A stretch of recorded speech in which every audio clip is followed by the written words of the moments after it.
Hi you guys, it's Corbin, and today I'm doing a chainmail little tutorial, but I want to give you guys a heads up. You need to watch all the way till the end of this video for a really special surprise. The title's gonna say it. I want to do a big, spectacular one-year surprise sort of thing for you guys, and all the details will be at the very end of this little tutorial. I know it's up late, and I'm really, really sorry. I just had a whole bunch of stuff pop up, so I hope you guys like it. Watch through till the end. So yeah. Talk to you guys later. Hi, you guys. So, today's whim is going to be about doing this. Basic chainmail. This is a chainmail stitch called European 4-in-1. So I'm going to go over with you today how you do individual lines, and I'll kind of touch on how you join the lines to make a bigger sheet, kind of like this. I'm not going to delve too much into it. I'm going to talk about how I do it and then one of the other methods that exist out there. And yes, I hope this makes sense. If not, shoot me questions down below about what I'm talking about, and I'll try to link you to other videos that I found that may be a little more eloquent than I am. So, first off, let's talk about some tools that you'll need. You'll need a basic pair of pliers. I own a variety of different types and styles. You can pick them up at Michael's. These two retail at Michael's for $5 each. I picked these up recently. I actually really enjoy them. They're very ergonomical for your hands if you're going to pick up pliers. These ones came also from Michael's from one of their jewelry making sets. I thoroughly enjoy them. These are the two you primarily will use for chainmail if you're going to pick up the set. They work in the same principle as regular pliers. These work just as fine as these. I like these better because they feel better in your hand. These two, you will end up using at some point the more into chainmail you get. So, buying the kit isn't the worst idea, but it is not necessarily the best. For all four of those, I think it was like $10. For these ones, I ordered them from theringlord.com. I learned with these pair, which is slightly smaller than this one and is easier to handle. This pair is a little harder to get to close. If you can see, there's still a gap there, even though I'm pulling as tight as I can with my two fingers. I like this style better. I don't know what the difference is. I'm supposing they switched manufacturers. I don't really know. But these retail, I believe, for like $3 on the Ringlord, so it's $6 to get two, which you'll need two of them to do this project. The other thing you're going to need is jump rings. They come in bags like this if you order them from theringlord.com. They come in different sizes and colors and shapes, and these are the ones I'm going to use to demo today.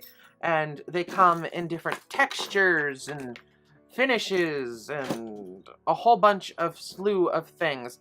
So these are about $3, well, $1, we'll say $2 to $3 a pack.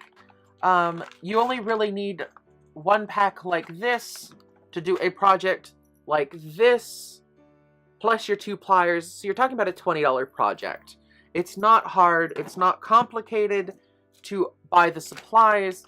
Just look online. The sizing will get you really confused, but theringlord.com offers a nice, cute little sizing chart, which I will show you in just a second. So this is pretty much the sizing sheet that's on their website. You can print it out. It gives you special printing instructions.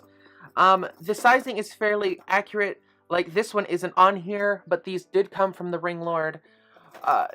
So it's fairly accurate to the diameter, so you can look and you can see they have super tiny all the way to super big.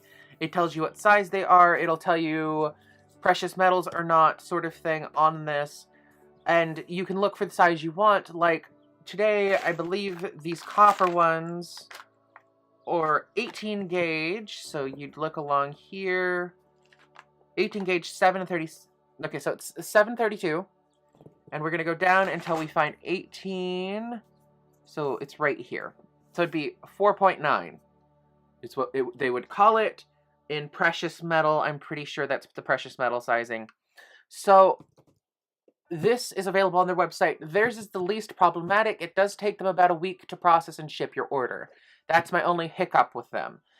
I love the Ring Lord for the fact that all of their stuff comes really well packaged, most of the time anyway.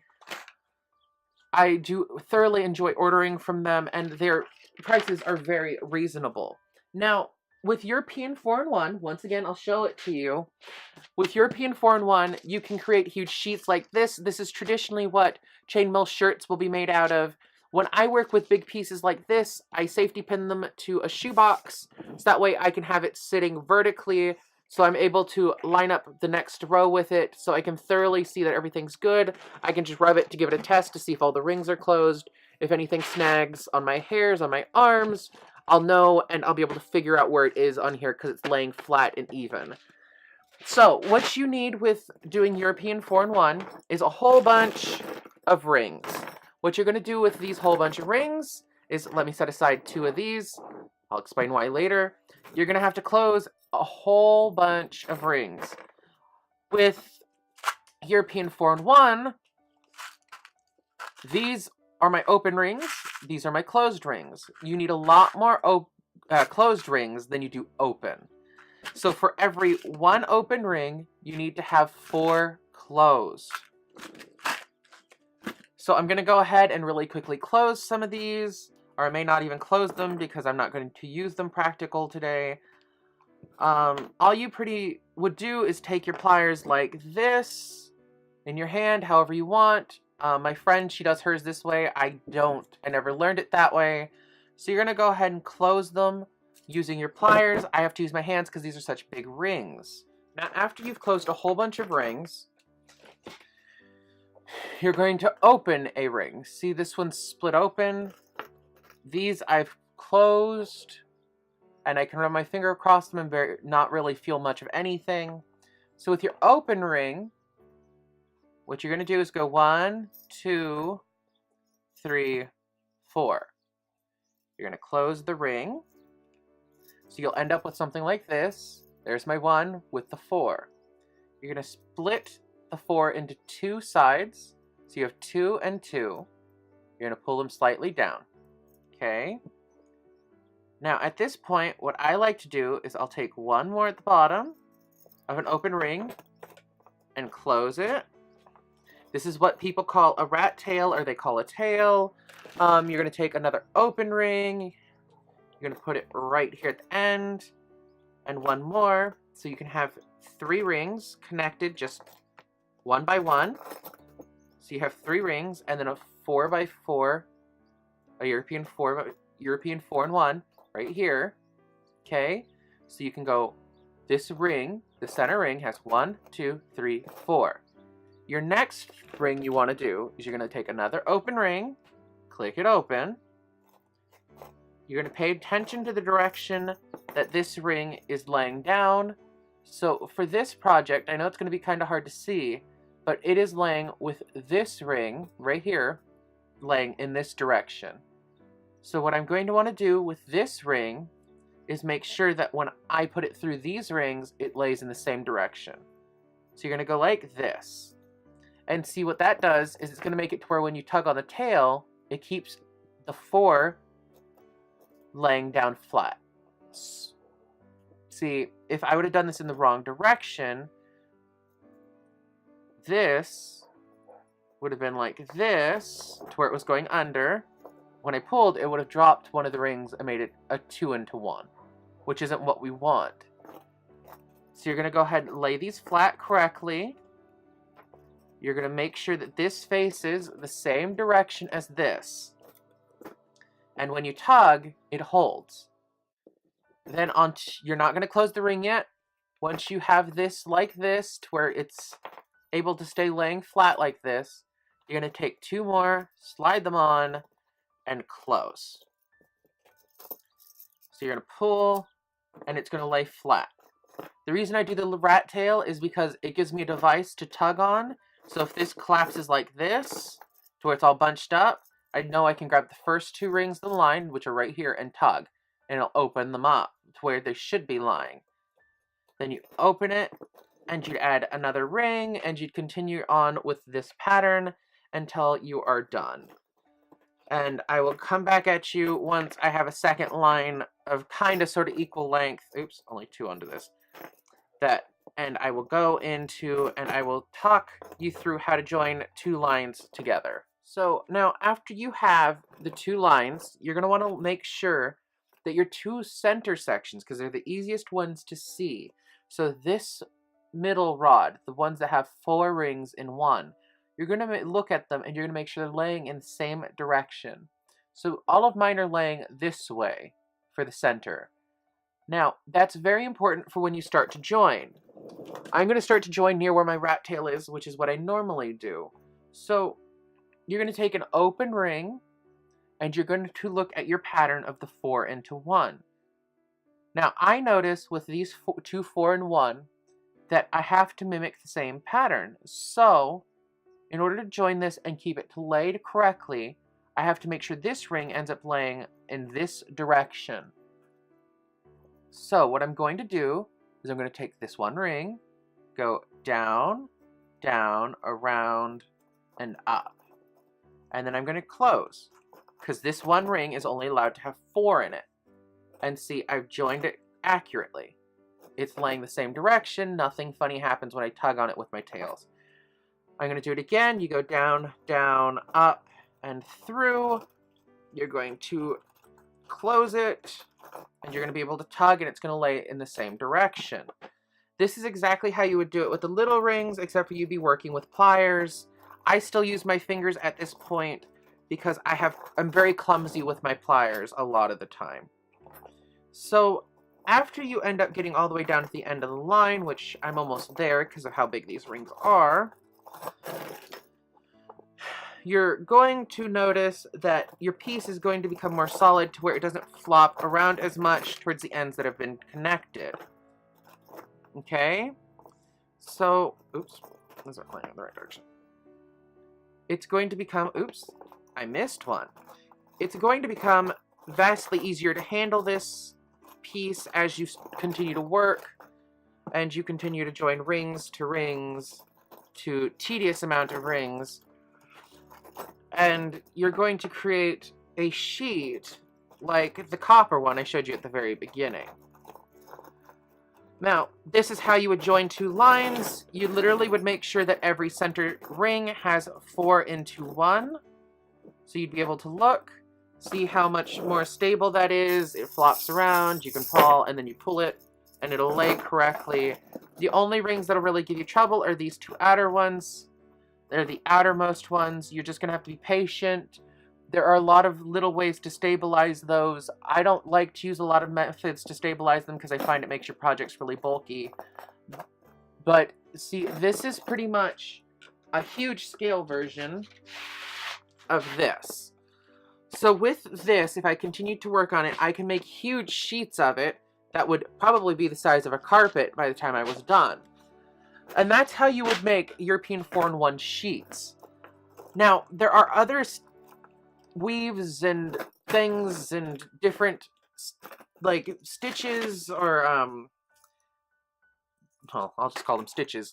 This is a Byzantine stitch. I'll show it to you on a larger scale since I did it as an example for friend. With Byzantine, it's just not wanting to lay for me right now. There it goes. With Byzantine, this is a bigger scale version of Byzantine. That's kind of what it looks like. This one is a very odd looking representation of it because of how big the rings are. But that's what this is. This is called a Byzantine chain. This Byzantine chain can make things like this, which this is called a Romanov. These are 2 Romanov links. These are just 2 pretty much Byzantine segments, or Byzantine caterpillars is what my friend Emily calls them, with a pearl in the middle, and then you join them together with a ring to make another one. With a Byzantine stitch, you can make stuff like the Corbin cuff. There are great tutorials on YouTube for the Byzantine stitch, not necessarily the center segment, the Romanov, because the Romanov is in a lot of different books, and you can find tutorials of it written on blogs.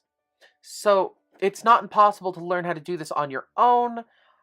That's how I learned how to do the Byzantine. My friend Emily didn't teach me. She did explain Romanov to me, but I ended up figuring it out after she verbally explained it to me. and I made a very beautiful cuff for it, which is available in her shop upon request. So all you have to do is shoot her a message. I'll link her Etsy shop down below, along with maybe a Byzantine tutorial. So yes, if you guys have any questions, or if you want to know more, or if something wasn't clear, I'll try to clear it up for you. Just ask me. So yeah, leave me comments down below if you didn't understand anything. This is actually a really cheap hobby to start with, so if you were looking for a handicraft and knitting isn't entirely your thing, this may be. So I'll talk to you guys later. Bye. Hi, you guys. So, like I said at the beginning of the video, I have a little surprise and a big announcement for you guys. So, my big announcement is my 1 year is coming up very soon. It actually comes up September 2nd. So, I've had a few goal sort of things that I wanted to set and put forward to you guys, as well as a little thank you for sticking around with me for almost a full year. So, on September 2nd, I will go ahead and do a special video announcing the winners of the giveaway that I'm going to talk about today. So, I am going to do a giveaway that is yaoi oriented. I'm going to go ahead and give away a copy of Eerie Query, all 4 volumes. You're going to get the exact copy that I reviewed for you guys, and that's because it's a little hard to get them, and it's even harder to get them in new condition or even semi-good condition. The one I have, they're much loved. They're not in great condition. They are a little shelf-worn. So you guys are going to get those from me, and they are very precious to me. They are one of my favorite yaois. And that is my gift to my subscribers out there. So next week, I will upload a video explaining all the details on how to enter that giveaway and my 1 year anniversary. Like all that stuff. All of that stuff will be uploaded next week. And I really want to get a hype going for this. That's why I'm giving you guys heads up. I would like to hit 100 subscribers by my 1 year. We're only 20 away, and I know it's doable. And all of you guys that I interact with here on YouTube and have become close friends and acquaintances with, you're really supportive. And I know if we all work together to try to get me to 100, it'll happen. So, yeah, that's my big thing. It was to give you guys a sneaky preview on I am doing a giveaway for my 1 year, and then next week, I'm not going to say a day, because I lately am a day late on doing anything that I have to overly plan out. But you guys will be entering in to win all 4 volumes of Eerie Query. And they're the exact ones I read and have loved for many years. So I will go ahead and sign off with that. You guys shoot me a like, a favorite, leave me comments down below, and I'll talk to you guys all later. Bye-bye. Do you like what you see? Then... subscribe!